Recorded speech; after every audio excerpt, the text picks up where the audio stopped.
Welcome to a Pro Football Hall of Fame archive exclusive. I'm Jameer Howardson, joined by Jason Retner, and on the phone, we're honored to have Gold Jacket and former LA Rams running back Eric Dickerson. ED, thanks for taking time out of your schedule to join us here on ProFootballHof.com. Thank you for having me. Well, the 2016 NFL season is underway, and there's a lot of excitement in LA about football just being back. And who better to speak on that topic than number 29 himself, who was drafted by the Rams back in 1983. If you could just speak to that excitement of football being back in LA, sir. Well, it's a lot of excitement having football back in Los Angeles. It's been 22 years since the Rams were here. I think it's great for the city of LA. It's great for Inglewood, California. The stadium is going to be fabulous. I think it'll be ready in 2019. And it's the talk of the town, really, because, football is the sport in the United States. I mean, it is the number one sport. And not having a football team in LA, I think, really hurt for a long time. I mean, you have a plethora of fans here, not just Ram fans, but you have all different types of fans because LA is so huge. But I think that having the Rams back in town, bringing them back to where they should have never left, I think was great. Not choosing another team to come back here, the Raiders or the Chargers, but having the Los Angeles Rams back. I mean, it's been fantastic for the city so far. Piggybacking off of that, what does LA football then mean to the city, to the people there living there?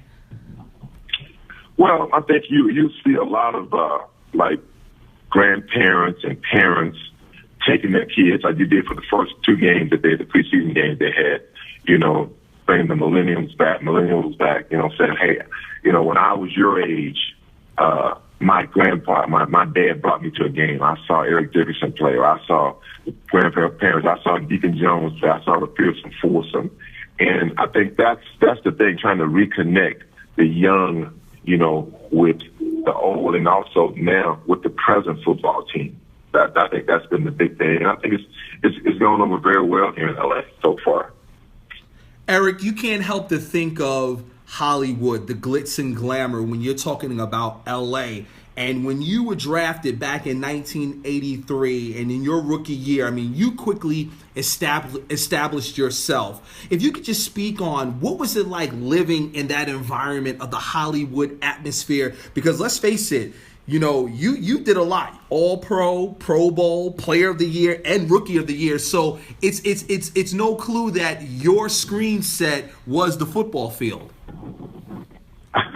Well, yeah, I mean, that's why I made myself known. I mean, I came out of SMU, Dallas, Texas, and that was one of the things I wanted to do, not even for the Hollywood, the glitz and the glamour, was I wanted people to know what kind of player I was, and what better stage to do it in Los Angeles.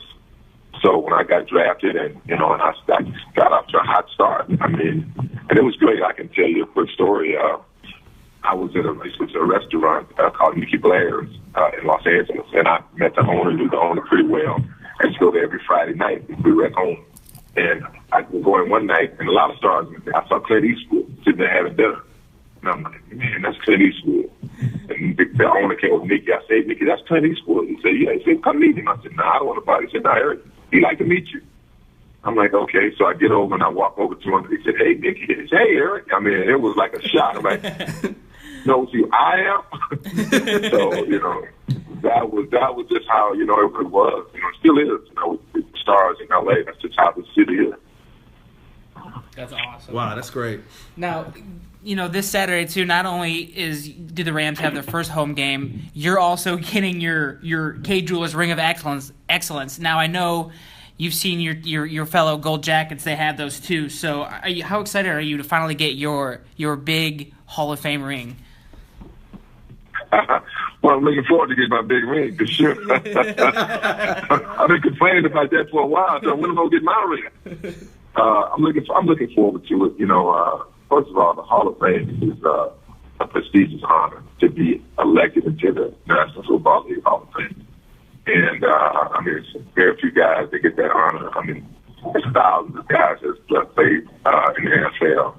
And to wear that jacket and wear that ring means a lot. I mean, because it's solidifies your career as a player. I mean, you know, you may think you're a great player, or you may think you're an okay player, and someone else may think, no, he was a great player. And that really solidifies your play on the football field. That is what that jacket and that ring signifies. That, you know, what type of player you were, and sometimes even what kind of human being you were. I mean, it's more about the person than the player, but for sure, it tells what kind of football player you were when you wear that gold jacket and the ring. Well, Eric, we want to thank you for your time, and congratulations to you on the ring ceremony, and just enjoy everything, all the excitement of football coming back to LA. Oh, believe me, I will. Well, we'd like to thank you all for joining us here on Pro Football Hall of Fame Archive Exclusive. And don't forget to visit ProFootballHOF.com for extended coverage on the history of football in LA by Joe Horrigan. Until next time, where we honor the heroes of the game, preserve its history, promote its values, and celebrate excellence everywhere. Thanks for tuning in.